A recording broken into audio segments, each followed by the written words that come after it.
the correct answer. Right. Sentences with a full stop tell something. Sentences with a question mark ask something. Sentences with an exclamation mark show strong feelings or surprise.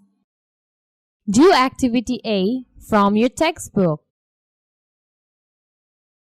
Do activity B from your textbook. Add capital letters, full stops, commas, exclamation marks and question marks to the sentences. What is your name? My name is Shahid. Wenmei. Who are your friends at school?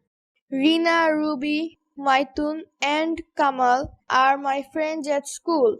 Where do you live? I live in Jatrabari in Dhaka.